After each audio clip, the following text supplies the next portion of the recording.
गझल म्हणजे festival songs असतात, आदर्शी आपण ऐकलेली आहेत. गझल पहिल्यांदा गातो आहे, आम्हीही पहिल्यांदा ऐकणार आहे, तूही पहिल्यांदा ऐकतो आहे. दोन्हीकडच्या लोकांसाठी नवीन आहे. काय सांगशील?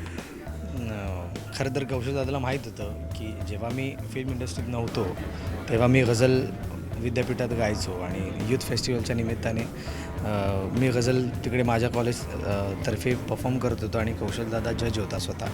आणि तेव्हा कौशलदादाने ऐकलं की अरे हा आनंद चिंदेंचा मुलगा आहे आणि हा गझल गातो आहे. आणि कौशलदादाला पर्सनली खूप गझल आवडली होती माझी. मी हरिजींची एक गझल गायली होती तेव्हा.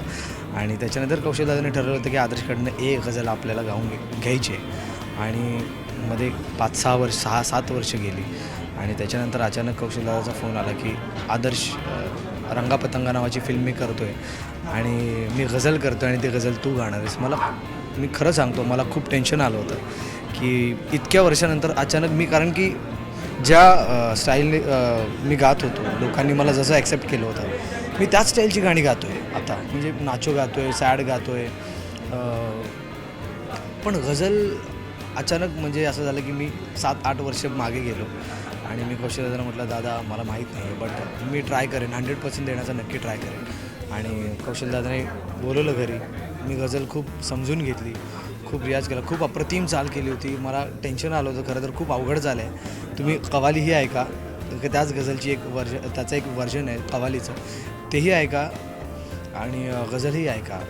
दोन्ही अप्रतिम केलेत गाणी. आणि मी स्वतः दादांना खूप म्हणजे मी स्वतःच वेडा झालो की हा माणूस असा कसा काय करू शकतो की एकच गझल केली आणि त्याचीच एक वेगळी म्हणजे गझल ऐकल्यानंतर असं होतं की ह्याचं दुसरं व्हर्जन काय करणार ना तुम्ही. मला दादाने सांगितलं की ह्याचीच आपण कवाली करतो आहे आदर्श, तर ती पण ऐकायला आहे आणि तूच गाणार आहेस कवाली पण. म्हटलं यार ही गझल आपण रेकॉर्ड केली आहे ऑलरेडी आणि ह्याचं आता वेगळं व्हर्जन काय करतायत आणि का.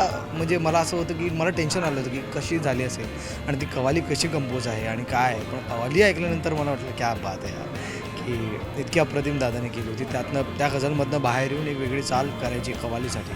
तर खूप अप्रिशिएट करण्यासारखी गोष्ट आहे ही. कौशलदादाला म्हणजे खूप खूप थँक्स की दोन्ही व्हर्जन माझ्याकडनं गाऊन घेतले आणि मलाही काहीतरी स्वतःला प्रूव्ह करण्याची संधी मिळाली.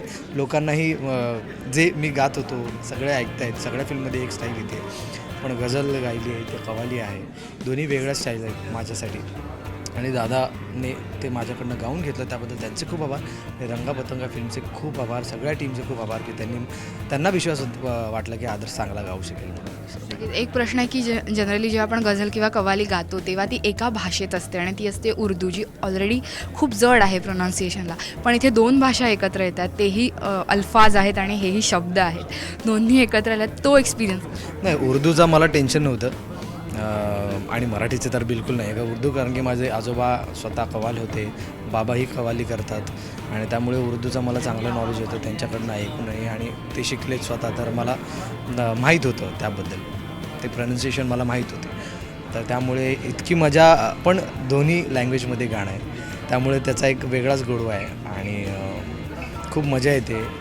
अप्रतिम लिहिलेलं आहे आणि अप्रतिम चाल केलेली आहे त्यामुळे मी खूप जास्त स्वतःच प्रेमात आहे. त्या गझलच्याही प्रेमात आहे, चालीच्याही प्रेमात आहे आणि मी गायले त्याच्याही प्रेमात आहे. सो खूप बरं वाटतं आहे की यार काहीतरी चांगलं खूप वर्षानंतर आपल्याकडनं घडलं आणि खूप चांगल्या लोकांना काहीतरी माझ्याकडनं वेगळं ऐकायला मिळणार आहे. तर त्याचा एक वेगळा आनंद आहे. आम्हाला दोन्ही कव्वाली आणि गझल ह्याच्या एक अशी कंटिन्युएशनमध्ये झलक मिळेल. ऐ सनम आँखों को मेरी खूबसूरत साज दे, ऐ सनम आँखों को मेरी खूबसूरत साज दे, ये उन्हीं स्वप्नात माझ्या एकदा आवाज दे, ऐ सनम आँखों को मेरी. ही कवाली होती. आता गझल अशी आहे. ऐ सनम आँखों को मेरी खूबसूरत साज दे, ये उन्हीं स्वप्नात माझ्या एकदा आवाज दे, ऐ Sanam. Thank you so much and all the best. Thanks.